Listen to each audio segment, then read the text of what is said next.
tu, única razão da minha adoração, ó Jesus.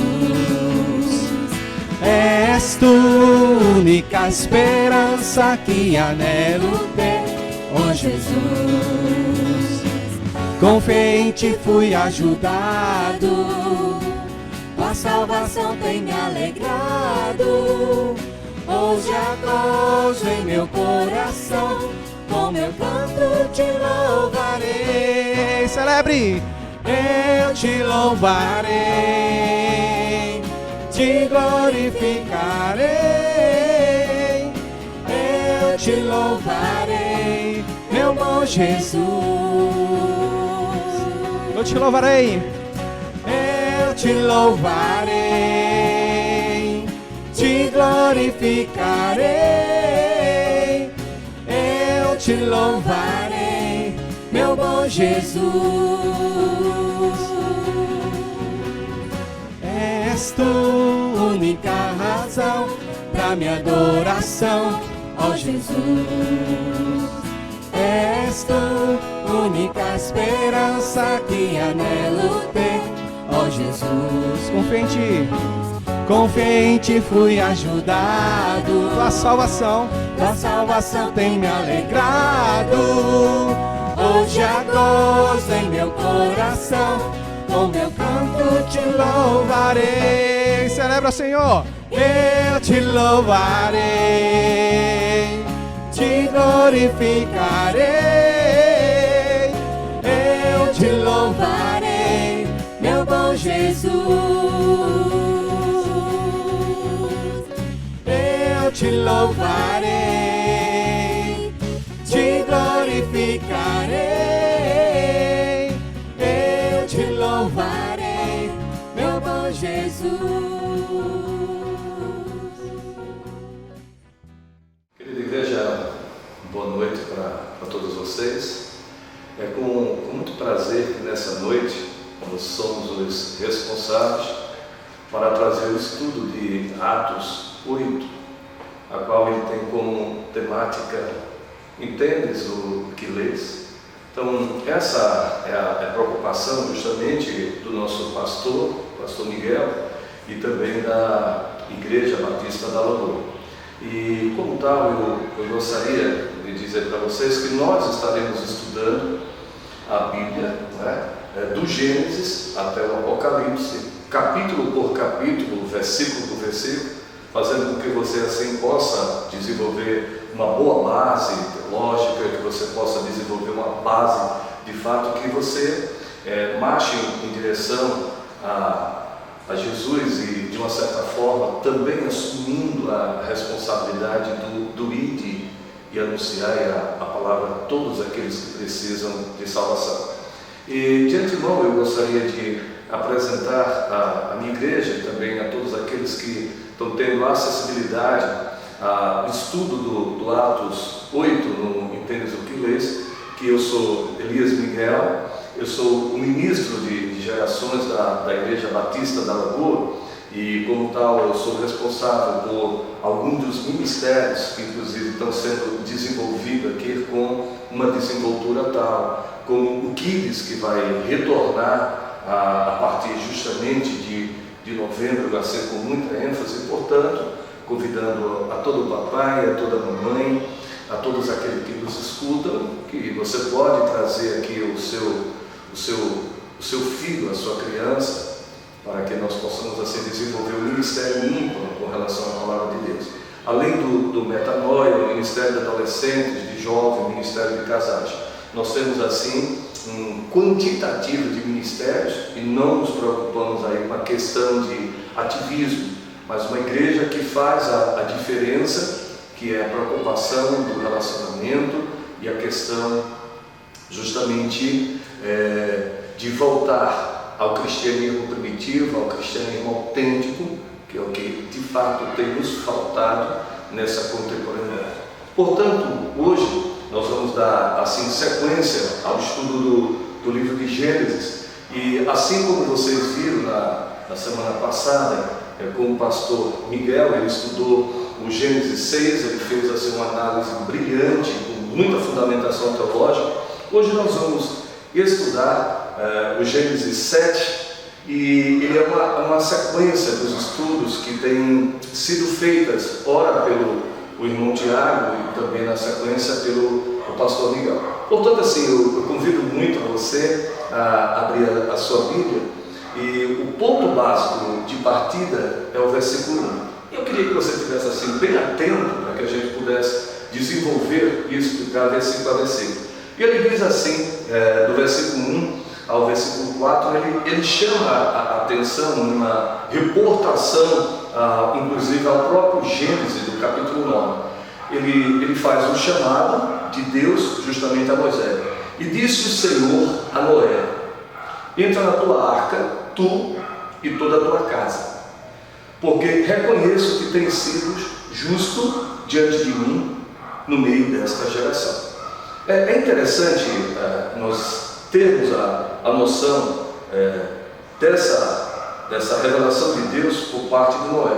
O primeiro aspecto que nós devemos observar nesse versículo, de acordo com o autor Moisés, é que Deus novamente ele está no senhorio da situação. É Deus que está determinando a sua vontade para que Noé possa cumprir, justamente como ele diz, como um homem justo. E ele chama a atenção de Noé e diz assim: Deus, Noé, pega tu e toda a tua casa. É a primeira vez, desde Gênesis, o capítulo 1, versículo 1, até o referido momento, é a primeira vez que Deus se refere justamente a Moisés como casa, como família. A primeira expressão de casa. E a gente já nota aqui que Deus tem uma preocupação justamente de utilizar uma família, tanto para trazer o juízo, quanto para trazer a redenção. E quando ele faz essa colocação, chamando a atenção, reúna toda a sua família. É notório nós observarmos aqui uma coisa muito interessante. É que Moisés ele tinha uma esposa, ele tinha 3 filhos e, consequentemente, 3 noras. O texto aqui, ele não fala de forma nenhuma que os filhos de Moisés, eles tinham filhos. E que, muito menos aqui, ele omite a questão dos netos. Então, não havia, além dos netos, a não ser os filhos de Noé. Que esses filhos de Noé não tinham filhos. E depois ele volta a tocar aqui naquilo que o pastor Miguel e o irmão Tiago, ele foi assim muito contundente nessa chamada.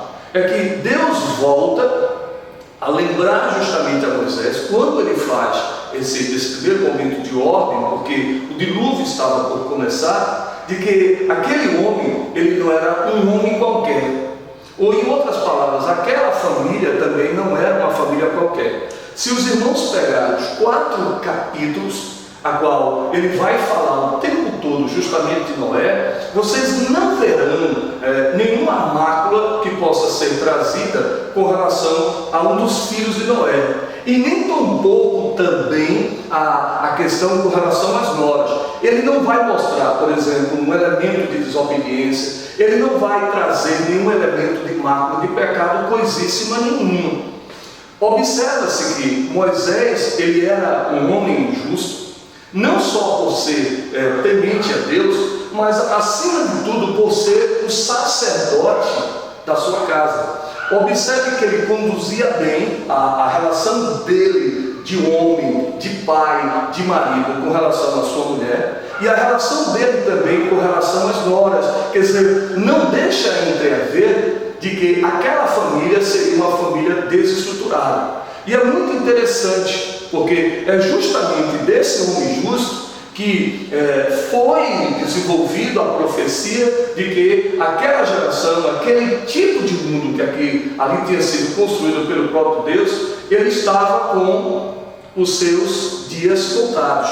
E ele vem aí trazendo essa conotação de justiça, e eu posso imaginar o que também já foi falado justamente pelo pastor Miguel, de que a hombridade, a integridade, a decência desse homem era tão grande que ele simplesmente não só obedece, mas durante os 120 anos em que ele estava construindo aquela arca, ele estava ali pregando a palavra do Senhor para todas aquelas pessoas. Ele pregava justamente a mensagem de Deus, sendo obediente na construção daquilo, mesmo sendo taxado de louco, mesmo sendo taxado de pirado, mesmo sendo taxado de lunático. Ele estava com o martelo na mão e o uso da palavra justamente na outra, pregando o arrependimento, pregando justamente o retorno daquela população, para que eles pudessem se arrepender, porque de acordo com o próprio texto, o cálice de pecado daquela geração, desde Adão até justamente a geração de Noé, tinha transbordado no juízo de Deus. E ele vem trazendo aí os últimos conselhos que a gente vai ver justamente como deveria ser esse procedimento a partir do versículo 2. E é interessante que eu queria chamar muito a tua atenção, porque antes mesmo dessa palavra ser escrita no livro da lei, lá em Levíticos, lá em Número, lá em Deuteronômio, vocês vão observar que a lei já existia, e essa lei ela era transmitida de forma oral, e é essa oralidade que depois dará fundamentação à lei escrita, que vai ser feita justamente por Noé a partir da Tábua da Lei.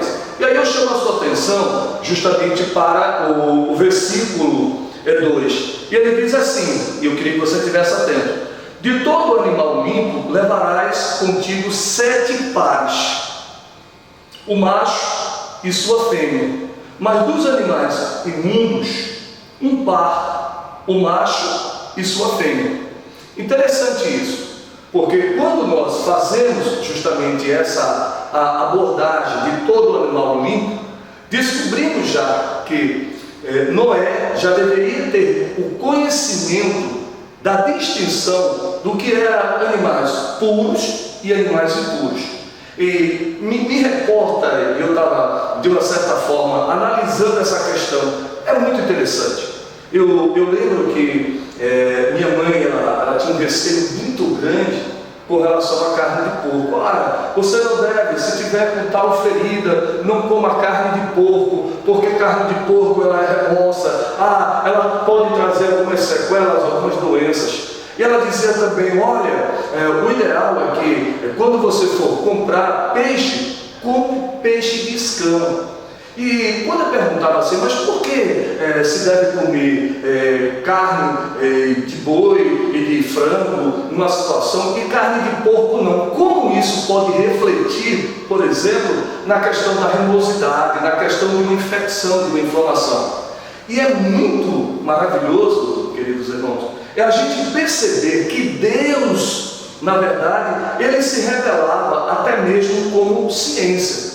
É notório, e a gente sabia disso, que mesmo sem esse desenvolvimento da ciência, que só vai acontecer aí por volta do século 17 DC, mas Deus já tratava por meio do próprio Moisés, depois que ele escreve o livro das leis, mas antes mesmo de Moisés, na questão de Noé, ele já tinha um conhecimento passado por Deus, de que determinados tipos de animais, eles eram impuros, porque eles poderiam provocar determinados tipos de doença que poderia prejudicar justamente o ser humano. E todo mundo sabe que a questão da carne de porco, ela é mais remoça, ela transfere um tipo de tênia de uma doença que ela pode ser fatal justamente na vida do ser humano. A gente sabe que um peixe, por exemplo, de couro, ele é mais gordo, então o teor de colesterol dele é muito maior. E veja, essa já é a preocupação. E ele diz, olha, determinados tipos de animais, se eles forem puros, limpos, esses animais devem vir em número de 7, com os seus respectivos casais. E aqueles animais que forem, de uma certa forma, impuros, aí sai uma lista grande. É muito interessante você ver isso no livro de Levítico, no capítulo 11, do versos 1 até o versos 15, depois seria interessante que você desse essa lida, E ele forma uma lista, porque qual era a preocupação? Noé, ele já se precaver de tipo de determinados animais que poderiam servir de uma base na cadeia alimentar e de outros animais que aqueles animais não deveriam ser consumidos, mas era interessante para o próprio equilíbrio da natureza, do próprio bioma. E interessante também chamar a atenção de que animais puros seriam aqueles animais que seriam feitos de oferta para a purificação dos pecados e até mesmo no ritual de limbação, de culto, como oferta suave ao Senhor. Vocês verão, por exemplo, que no capítulo 8, depois que termina todo o processo de dilúvio, isso vai ser comentado depois, Noé, juntamente com a sua família, a primeira coisa que ele faz é transformar aquele local aonde ele praticamente aportou com a arca como um local de altar, lugar alto para a realização de um culto ao Senhor. E ali ele utilizaria que tipo de animais?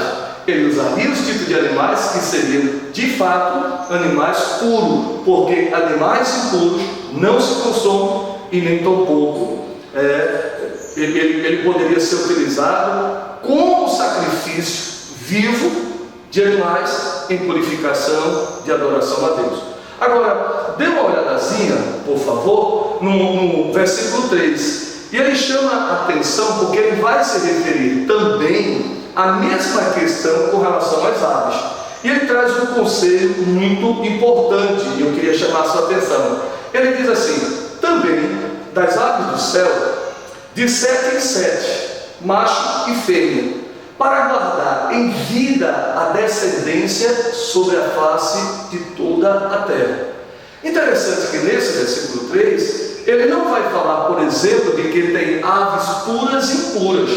Isso não quer dizer que todas as aves aí, conforme o autor, que é Moisés, sobre o livro de Gênesis, que não havia aves impuras. Porque se você for justamente aí para Levíticos, e eu queria que você desse uma aberturazinha rapidinho, em Levíticos capítulo 11, no versículo 2, ele diz assim: dizei aos filhos de Israel, são estes os animais que comereis de todos os quadrúpedes que há sobre a terra. Aí ele mostra aquela lista justamente, se é limpo, deveria ser em número de 7, com seus respectivos macho e fêmea. Se fosse impuro, deveria ser apenas em número de 2, um macho e uma fêmea.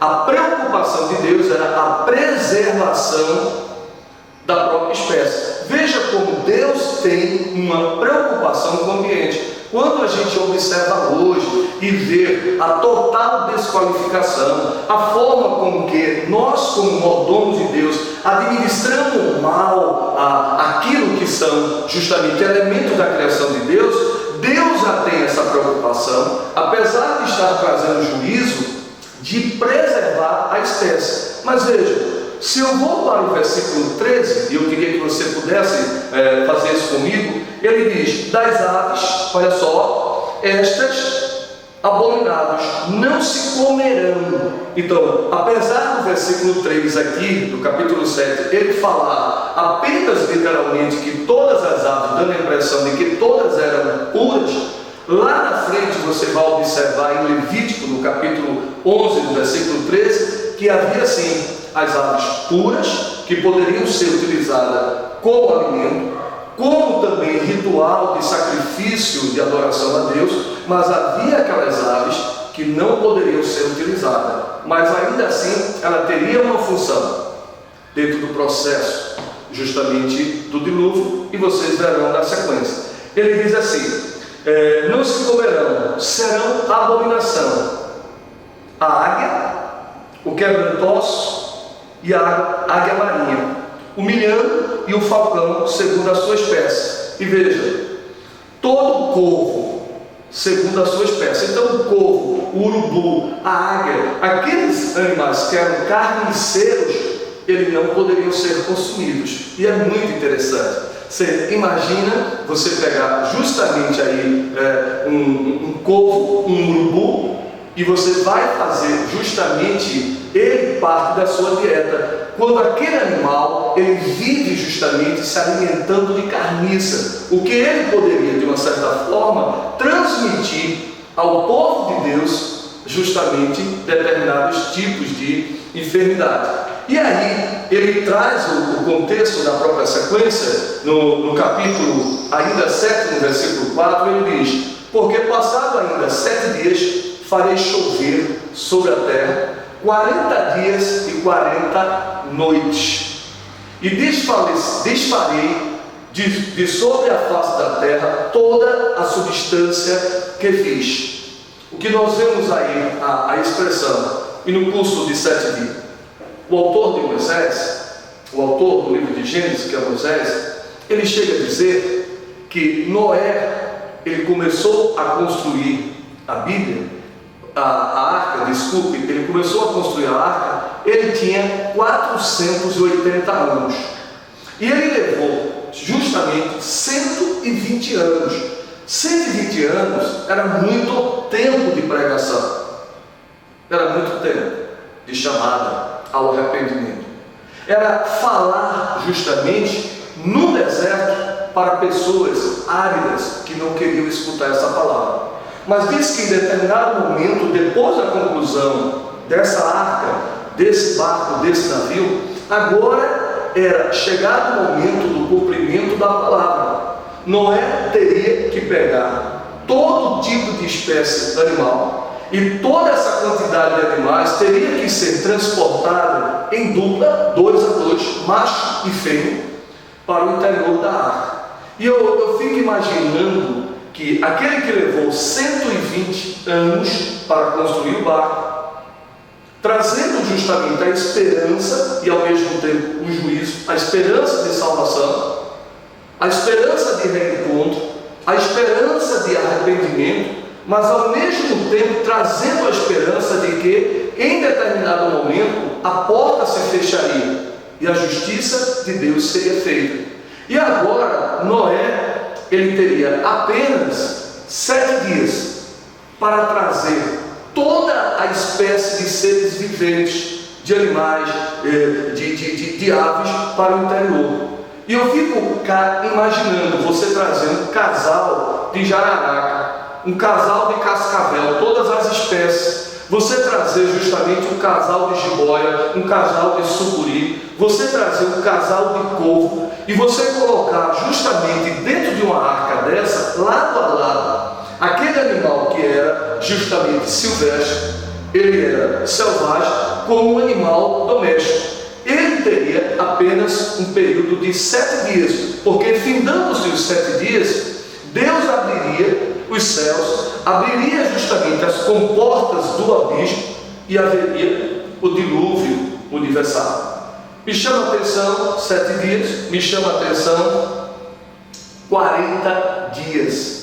Seria 7 dias para começar o dilúvio, e que no correr de 40 dias, dia, tarde, noite, haveria justamente chuvas torrenciais que destruiria toda a espécie vivente, que acabaria com aquele mundo que começou justamente com Adão. Essa palavra 7, essa palavra 40, ela é muito utilizada justamente aí em todo o correr das Sagradas Escrituras. Ela, diga-se de passagem, é uma palavra idiomática. Ela representa em determinados momentos uma questão de quantidade indefinida. Pode observar, por exemplo, que isso era muito comum entre os povos da antiguidade. Por exemplo, os gregos, quando eles queriam falar de uma circunstância, de um quantitativo que talvez ele não conseguisse enumerar por completo, mas ele sabia que era um quantitativo grande, ele usava a expressão miríade. Uma miríade, que representava aí aproximadamente 10 mil. Não era que fosse literalmente 10 mil quantitativamente, mas ele queria estabelecer a ideia de um número grande. Quando você pegava, por exemplo, o hábito entre os romanos, ele dizia assim: rapaz, vê só, nós percebemos que houve 600, Quer dizer, não era na literalidade 600 unidades ou 600 pessoas. Ele estava dando também uma ideia de quantidade indefinida. Outro contexto interessante. No Oriente, você vai encontrar Ali Babá e os 40 ladrões. Não quer dizer que necessariamente seja 40 ladrões. Era um quantitativo grande de ladrões. Só que quando ele expressa aqui essa questão de 40 dias, 40 noites, 7 dias, os irmãos vão perceber, por exemplo, que e Moisés passou com o povo de Deus 40 anos no deserto. E Deus, Jesus, ele orou 40 dias justamente jejuando e orando. Nessa conotação aqui da palavra dita pelo autor Moisés, aí ele não está falando de um quantitativo indefinido mesmo. Ele está falando na literalidade que eram 7 dias de fato, em que todas as espécies animais, conforme as suas subespécies, elas deveriam ser colocadas na arca. E aí a gente consegue perceber, e eu convido você nesse instante a refletir comigo. Rapaz, era impossível, humanamente. Quantas pessoas você pode contar? Eu posso. Apenas 8 pessoas conseguir trazer todos os animais, sejam eles domésticos e sejam eles silvestres, selvagens, colocar lado a lado. Tem um lugarzinho onde o leão ficaria do lado do cordeiro e o leão não devoraria o cordeiro. E você colocar a cabra, o cabrito, e justamente o lobo, e o lobo não fazer uso na sua cadeia alimentar justamente do cabrito. E ele conseguir colocar isso é um verdadeiro fenômeno sobrenatural. Isso só poderia ser possível justamente porque ali havia o poder de Deus. Deus estava com Noé, mas a condição para que Deus pudesse estar com Noé já foi revelado, inclusive, nos capítulos anteriores. Ali estava o homem justo, ali estava um homem que soube conduzir e educar os seus filhos, que soube ser o esposo, que soube ser o sacerdote. Era aquele homem que era temente a Deus, e ele era tão temente a Deus que nós vamos encontrar lá no livro de Hebreus, e se você puder voltar, ele entra como o terceiro herói da fé da antiguidade, lá no Gênesis. Ele começa com Abel, ele passa por Enoque e ele passa aí agora por Noé. E é interessante porque lá em Hebreus, o autor de Hebreus, no capítulo 11, do versos 4 ao 7, ele diz assim: pela fé, Noé, divinamente avisado das coisas que ainda não se viam, temeu. E para a salvação da sua família, ele preparou a arca, veja só, pela qual condenou o mundo, e foi feito herdeiro da justiça, que é segundo. Esse era o homem temente a Deus. Esse era o homem justo.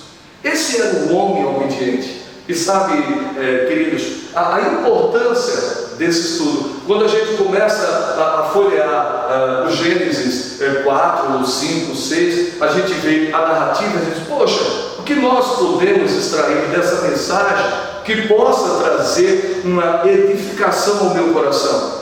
Como eu posso ver Deus falando a minha vida por meio de narrativas, às vezes tão simples, mas quando a gente vai estudar, a gente encontra nas suas entrelinhas uma mensagem poderosa de que esse homem, ele seria capaz de apenas em 7 dias conduzir todo o quantitativo de espécies animais, levá-las para os compartimentos no interior, e eles teriam que ser alimentados, e vocês verão que o tempo de duração não é pequeno, mas eu gostaria de falar isso depois do capítulo 8. Todos serão alimentados, todos serão levados para o interior. Isso representa um milagre, e é pela fé que nós deveremos e devemos contemplar o milagre de Deus. Eu queria avançar um pouco nesse capítulo para fazermos a conclusão. No versículo 5, ele diz assim: e fez Noé conforme tudo que o Senhor lhe ordenara. Olha o homem obediente, olha o homem decente. Deus procura verdadeiros adoradores. Lá no encontro de Jesus com a mulher samaritana, aquele diálogo teológico belíssimo, Jesus fala no término da expressão para aquela mulher samaritana de que Deus procura verdadeiros adoradores que o adorem em espírito e em verdade.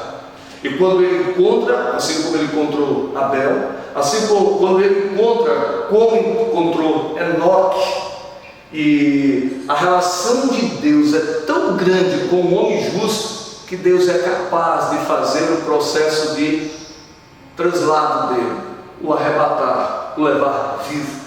Deus é capaz de aplicar a justiça por meio de um homem decente. Isso me lembra muito aquela história justamente do sobrinho de Abraão, lá na cidade de Sodoma e Gomorra, quando Deus desceu o seu juízo sobre aquelas duas cidades, de que as destruiriam com fogo, com descer de enxofre, etc. tal, e Abraão o chama a questão da razão e pergunta: Senhor, e se tiver 50 justos, tu destruirás? Se tiver 50 justos, eu não destruirei. Ah, mas se tiver 40, se tiver 30, e no final Abraão diz assim: mas Senhor, e se tiver apenas umzinho, e se tiver apenas um justo, tu hás de destruir? Ele diz: se tiver um justo, eu não destruirei. Sabe, irmãos, Deus, por intermédio dessa palavra, ele faz, e Noé fez tudo conforme tudo que o Senhor tinha lhe ordenado. É isso que Deus procura justamente na sua vida. Ele espera que você se coloque na brecha. Ele espera que você se santifique, que você o busque, que você se coloque justamente com a decência e a dignidade, para que ele possa encontrar um verdadeiro adorador.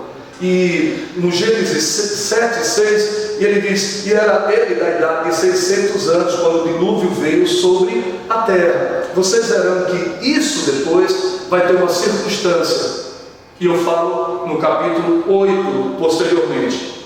E ele diz no versículo 10: e aconteceu que passados 7 dias vieram sobre a terra as águas do dilúvio. E passou 7 dias.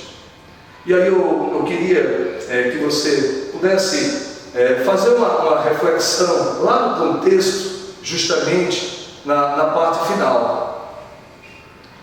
Ele diz no 14: eles e todo animal conforme a sua espécie, e todo gado conforme a sua espécie, e todo réptil que se arrasta sobre a terra conforme a sua espécie, e toda ave conforme a sua espécie, pássaro de toda qualidade e de toda a carne, e que havia espírito de vida, entraram de 2 em 2 para junto de Noé na arca.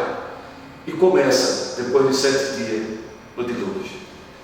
E a palavra do Senhor diz que ele abre as comportas do céu e ele faz chover.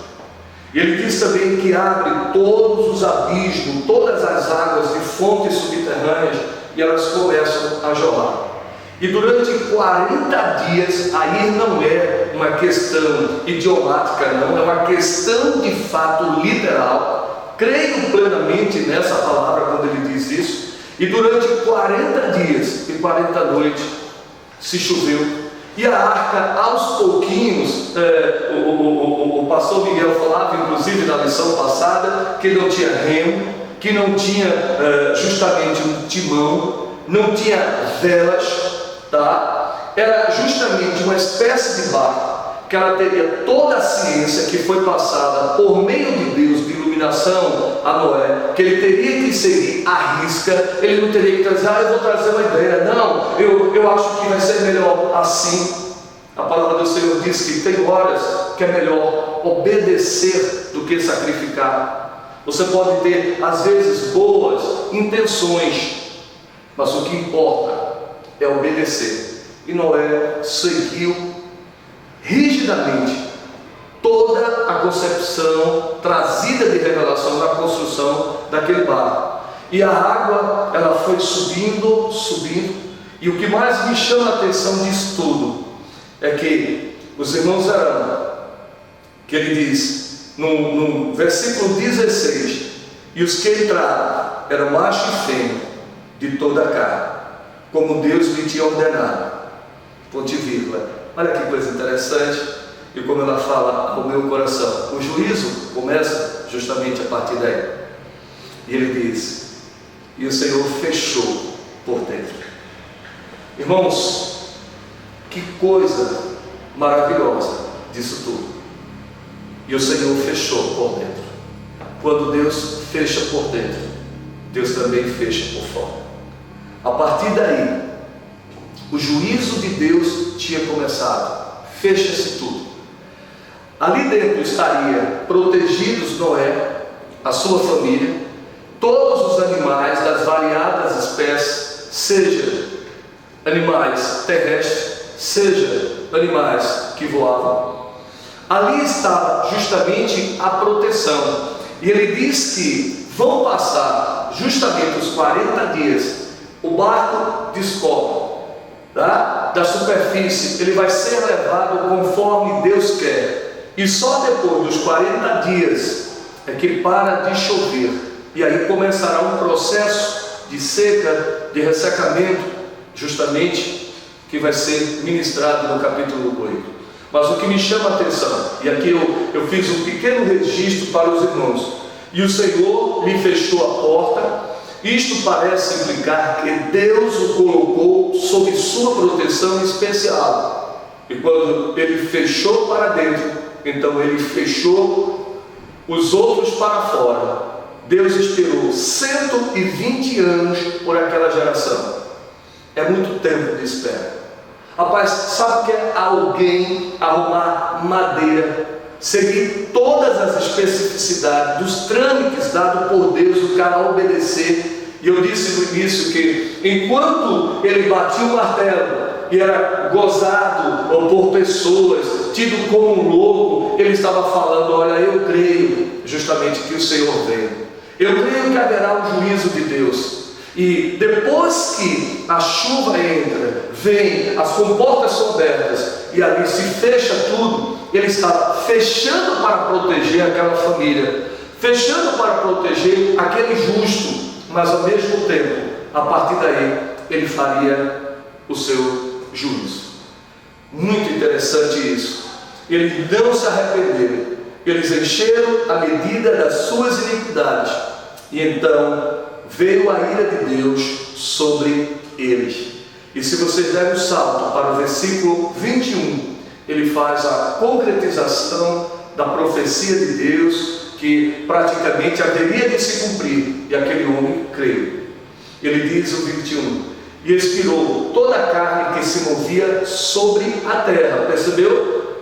E expirou, quer dizer, e morreu toda a carne que se movia sobre a terra. Então morreu desde as aves, do gado, das feras, e todo o réptil que se arrasta sobre a terra, e todo o homem. Em outras palavras, tudo foi destruído. Deus estava fazendo daquela família o seu instrumento de justificação e ao mesmo tempo o seu instrumento de salvação, de garantir a posteridade dos sacrifícios, de garantir os alimentos, de garantir que a partir dali se formaria tudo novo novamente. Toda aquela geração de pervertidos que nasce com Adão termina justamente ali na geração de Noé. E me chama essa atenção. Tem sido um princípio uniforme no procedimento divino, quando os julgamentos foram feitos na terra, de incluir todas as coisas relacionadas com objetos pecaminosos de sua ira. Irmãos, Deus, sim, Ele poderia ter utilizado o que Ele quisesse para construir aquela arca. Ele poderia ter utilizado o que Ele quisesse para punir toda aquela geração. Mas Ele encontrou um justo para mostrar a sua justiça, mas ao mesmo tempo Ele marca a sua misericórdia. Essa é a lição nossa de aplicação. Deus está procurando verdadeiros adoradores. Deus está procurando aqueles que possam se colocar na brecha, que possam se colocar como instrumento, como sacerdote de Deus dentro da sua família, que seja o bom pai, que seja o bom filho, que seja o bom irmão, que seja o bom amigo, que se preocupe em pregar a sua palavra. E a gente conclui nesse capítulo dizendo que é interessante, na medida em que nos permite esse capítulo 7, olhar para trás e ler a destruição do velho mundo pela água. Assim como as Escrituras nos ensinam a guardar a destruição acerca do mundo que hoje existe. Assim como Deus levantou essa profecia de que acabaria o mundo daquela geração que esborrou de pecado o cálice da justiça de Deus, Deus também nos prometeu Jesus, que diz que em determinado momento Ele voltará, Ele julgará aqueles que o obedecer, aqueles que entregaram sua vida a Ele, crendo de que a nova aliança se faz em Jesus Cristo, e de que um dia essa terra haverá de ser julgada novamente, e por sua vez ela se acabará no fogo e no enxofre. Que Deus assim nos abençoe. E eu queria convidar você a, nesse instante, a fechar os seus olhos e entrar no trono da graça de Deus e conversar com Ele de uma forma sincera, com o coração se crer e com a fé se aproxima de Deus para a salvação. Fecha teus olhos e entra no trono da graça nesse instante e ora a Ele, confessando, entrando com espírito de intrepidez da sua presença, porque o véu do templo foi rasgado. Agora você não precisa de mais ninguém para se aproximar de Deus, só você e Ele. Fecha teus olhos. Pai bondoso, Pai santo, Senhor, como é bom estarmos aqui ouvindo a Tua palavra, aprendendo, Senhor, da Tua revelação, da Tua misericórdia, do Teu amor, mas também, Senhor, da Tua justiça. Nos convidando, Pai, a refletir sobre a nossa limitação, a nossa finitude, e acima de tudo, Senhor, nos levando a refletir de que somos pecadores e que, assim como Tu prometestes a destruição por meio do dilúvio, Tu prometestes a redenção por meio de Jesus Cristo. E prometeste, Senhor, que Ele morreria, que Ele ressuscitaria ao terceiro dia, mas que também um dia Ele voltará para julgar todos aqueles que entregaram suas vidas e aqueles que repudiaram o Teu convite de reconciliação por meio do Teu Filho Jesus. Portanto, entra na casa dos nossos irmãos da Lagoa. Entra, Senhor, na casa daqueles irmãos que estão nesse instante nos ouvindo, que essa palavra tenha adentrado em suas mentes e por meio da Tua palavra tem gerado a fé e pela fé a salvação, para que eles tomem uma decisão nessa noite de arrependimento e de reconciliação em Cristo Jesus. Bendito seja o Teu nome para sempre. Amém. Então, um grande abraço para vocês. A próxima lição estaremos estudando ainda Atos 8, entendes tu o que lês, e dessa forma com o capítulo 8. Um grande abraço para você, fica com Deus e o Senhor te abençoe.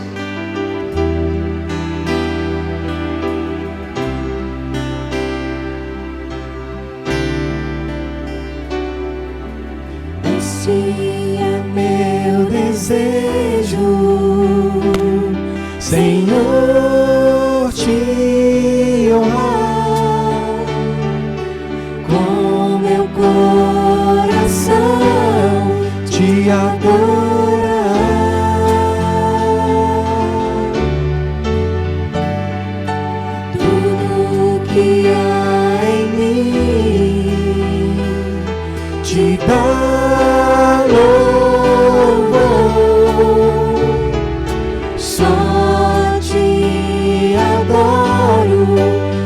Senhor.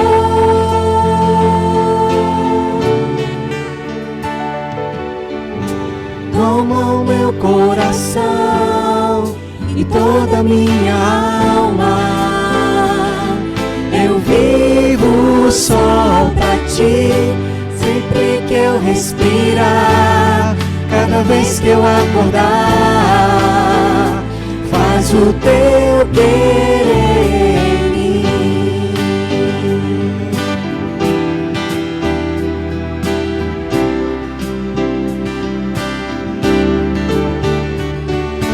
Esse é o meu desejo, Senhor, te honrar com meu coração, te adorar.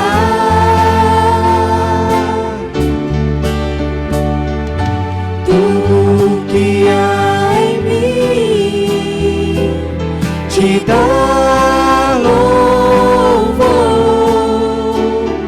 Só te adoro, meu Senhor.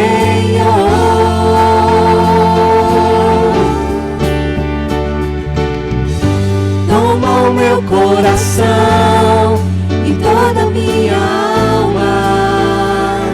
Eu vivo só pra ti, sempre que eu respirar, cada vez que eu acordar. Faz o teu querer em mim. Toma o meu coração e toda a minha alma. Eu vivo só pra ti, sempre que eu respirar, cada vez que eu acordar. Faz o teu querer em mim. Toma o meu coração E toda a minha alma. eu vivo só pra ti, sempre que eu respirar, cada vez que eu acordar. Faz o teu querer.